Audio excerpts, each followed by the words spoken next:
नमस्कार दोस्तों, मेरा नाम है अतुल गिरी और मैं स्वागत करता हूं आपका आज की करंट अफेयर्स की वीडियो में। 27 नवंबर 2021 की करंट अफेयर्स है ये। और जैसा कि आप सभी जानते हैं कि हम अपनी वीडियोस में वो टॉप 10 मोस्ट इंपॉर्टेंट क्वेश्चंस लेकर आते हैं जो कि हमसे किसी न किसी एग्जाम्स में पूछे जा सकते हैं।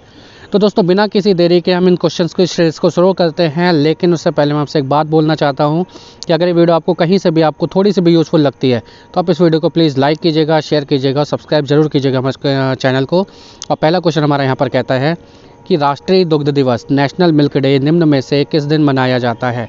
राष्ट्रीय दुग्ध दिवस नेशनल मिल्क डे निम्न में से किस दिन मनाया जाता है। ऑप्शन में हमारे पास में है 10 जनवरी, 12 मार्च, 25 मई और 26 नवंबर। तो यहाँ पर जो हमारा ऑप्शन डी है 26 नवंबर, वो हमारा बिल्कुल करेक्ट है। क्यों मनाया जाता है राष्ट्रीय दुग्ध दिवस? क्योंकि इस दिन डॉक्टर वर्गीस कुरियन, जो कि हमारे यहाँ के श्वेत क्रांति के जनक हैं, उनका बर्थडे होता है। उनको इस दिन को मेमोराइज़ कराने के लिए उनको डेडिकेट किया जाता है वाला दिन 26 नवंबर 2014 से इसकी शुरुआत की गई थी। और मिल्कमैन ऑफ इंडिया का इनको से भी पहचाना जाता है, मिल्कमैन ऑफ इंडिया नाम से भी इनको पहचाना जाता है। भारतीय डेयरी संघ की तरफ से इस दिन को मनाया जाता है। अगर हम बात करते हैं वर्ल्ड लेवल पे, तो वर्ल्ड लेवल पर ये जो विश्व दुग्ध दिवस है, जिसे हम कहते हैं वर्ल्ड मिल्क डे, तो वो हमारा कब आता है? वो हमारा आता है 1 जून को आता है। तो दोस्तों, बढ़ते हैं अपने दूसरे क्वेश्चन की तरफ। दूसरा क्वेश्चन हमारा कहता है कि राष्ट्रीय अंगदान दिवस कब मनाया जाता है। नेशनल ऑर्गन डोनर्स डे हमारा कब मनाया जाता है। ऑप्शन में हमारे पास में है 24 नवंबर, 25 नवंबर, 26 नवंबर और 27 नवंबर। तो दोस्तों, जब हम बात करें राष्ट्रीय की, तो राष्ट्रीय अंगदान दिवस हमारा 27 नवंबर को मनाया जाता है।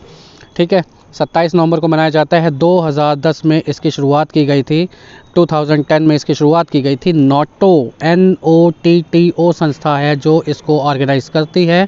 अगर हम बात करते हैं वर्ल्ड जो हमारा जो नेशनल इंटरनेशनल लेवल पर जो हमारा अंगदान दिवस है, जो कि हमारा वर्ल्ड ऑर्गन डोनर्स डे है, वो हमारा कब आता है? वो हमारा आता है 13 अगस्त को आता है।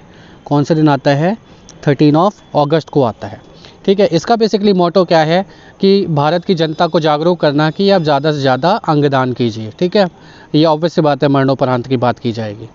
नेक्स्ट क्वेश्चन की तरफ बढ़ते हैं। अगला क्वेश्चन हमारा कहता है कि किस एजेंसी ने अभी हाल ही में ये खुलासा किया है कि ईरान के साथ परमाणु वार्ता में कोई प्रगति नहीं हुई। कोई प्रगति नहीं हुई है। ऑप्शन में हमारे पास में है अंतर्राष्ट्रीय परमाणु ऊर्जा एजेंसी IAEA, सेकेंड हमारी संयुक्त राष्ट्र महासभा, थर्ड हमारी अंतर्राष्ट्रीय न्यायालय, फोर्थ है इनमें से कोई नहीं। तो अब ऐसी बात है भाई, जब हम परमाणु वार्ता की बात करें, यहाँ पर हमारा ऑप्शन ए बिल्कुल इस चीज़ को कहता है कि राष्ट्रीय परमाणु या अंतर्राष्ट्रीय परमाणु ऊर्जा एजेंसी हमारा इसका करेक्ट ऑप्शन होगी। ठीक है, अगर हम बात करते हैं इस एसोसिएशन के या इस एजेंसी के जो महानिदेशक हैं, वो है राफेल ग्रासी, और बोर्ड की त्रैमासिक बैठक में इसके बारे में बातचीत हुई थी।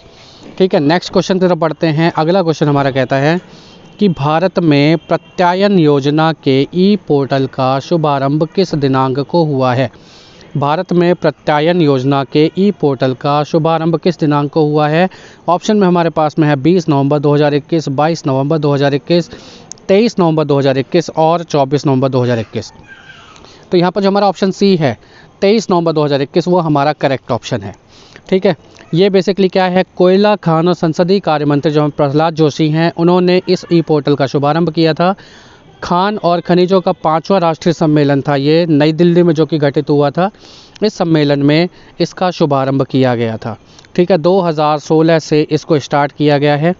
नेक्स्ट क्वेश्चन की तरफ बढ़ते हैं। अगला क्वेश्चन हमारा कहता है कि अंतर्राष्ट्रीय कानून प्रवर्तन एजेंसी इंटरपोल ने UAE के निम्न में से किस मेजर जनरल को अपना अध्यक्ष नियुक्त किया है। ऑप्शन में हमारे पास में अहमद खान, अहमद नसीर अल रईसी, बेसिकली रईसी है, अहमद शाह मसूद और अहमद नदीम कासमी। तो यहाँ पर जो हमारा ऑप्शन बी है अहमद नसीर अल रईसी या रईसी जिसे हम कहते हैं, ये हमारा ऑप्शन बिल्कुल करेक्ट है। UAE के हैं ये। कहाँ के हैं? UAE संयुक्त अरब अमीरात के हैं। तुर्की के इस्तांबुल में इस जो सम्मेलन था, जहाँ पर ये हमारा इनको अध्यक्ष नियुक्त किया गया है, वो जो मीटिंग थी वो हमारी कहाँ हुई थी? तुर्की के इस्तांबुल में इसकी मीटिंग हुई थी, इसकी बैठक हुई थी। उस बैठक में इंटरपोल के 140 सदस्य देश थे। कितने देश थे? 140 सदस्य देश थे, जहाँ पर इनको अपना अध्यक्ष नियुक्त किया गया है। नेक्स्ट क्वेश्चन हमारा कहता है कि साहित्य अकादमी पुरस्कार विजेता निम्न में से किस प्रसिद्ध असमी कवि का 69 वर्ष की उम्र में निधन हो गया। साहित्य अकादमी पुरस्कार के विजेता हैं, असमी कवि हैं, यानी असम के रहने वाले हैं, असम राज्य के रहने वाले हैं। इनसे पूछा जा रहा है कि किस उम्र में इनका निधन 69 वर्ष की उम्र में इनका निधन हो गया, उनका नाम क्या है। ऑप्शन में हमारे पास में है सनंत तांती, माधव कंदली, नलिनीधर भट्टाचार्य और हमन तांती। ठीक है, तो यहाँ पर जो हमारा ऑप्शन नंबर ए है सनंत तांती, ये हमारा बिल्कुल करेक्ट ऑप्शन है।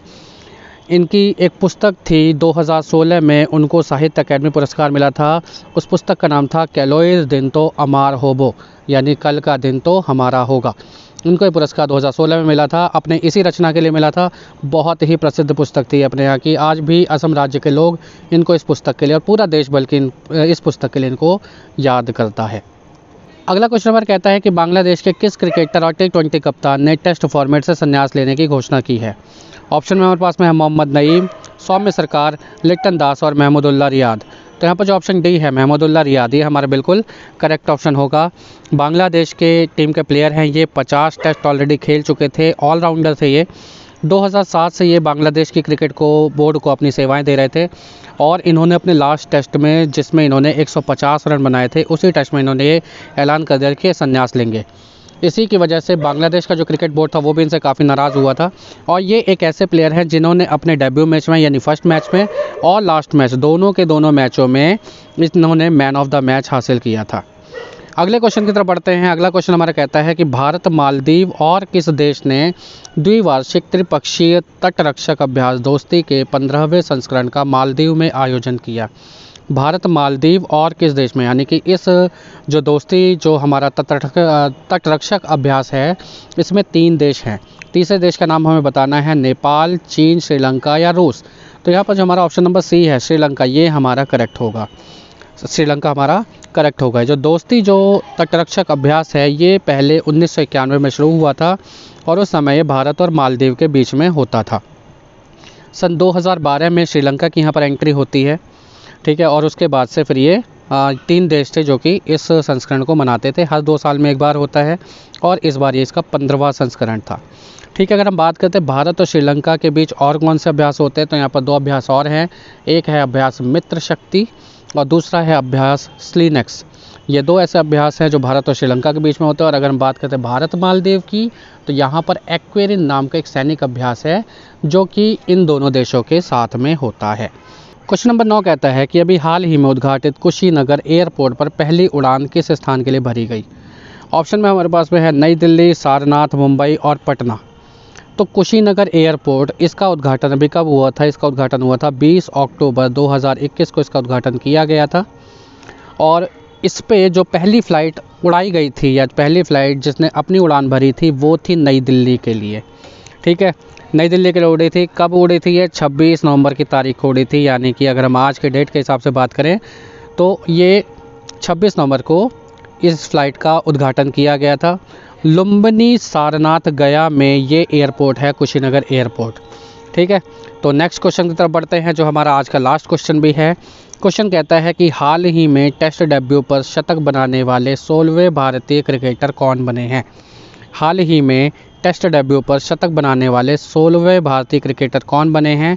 ऑप्शन में हमारे पास में है शिवम मावी, ईशान किशन, श्रेयस अय्यर और रवि बिश्नोई। तो यहाँ जो हमारा ऑप्शन सी है श्रेयस अय्यर, ये हमारा करेक्ट ऑप्शन है। श्रेयस अय्यर वो 16वें क्रिकेटर हैं जिन्होंने अपने डेब्यू मैच में, यानी अपने फर्स्ट मैच पे ही शतक जड़ दिया है। सबसे पहले की अगर हम बात करते हैं कि पहला ऐसा कौन सा प्लेयर था, तो वो हमारे लाला अमरनाथ थे, जिन्होंने 1933 में इंग्लैंड के खिलाफ ये कारनामा किया था। तो दोस्तों, ये थे हमारे आज के वो 10 मोस्ट इंपॉर्टेंट क्वेश्चंस। ये वीडियो आपको कैसे लगी नीचे कमेंट सेक्शन में ज़रूर बताइएगा। अगर आपको अच्छी लगे तो इस वीडियो को प्लीज़ लाइक कीजिएगा, शेयर कीजिएगा, सब्सक्राइब कीजिएगा हमारे चैनल्स को, ताकि आप ऐसी अपडेट्स और ऐसे बहुत सारी अमेजिंग और इंटरेस्टिंग वीडियोज़ आपको लगातार मिलती रहें। ठीक है, तो आज की वीडियो के लिए बस इतना ही। मिलते हैं आपसे अगली वीडियो में, तब तक के लिए जय हिंद, वंदे मातरम।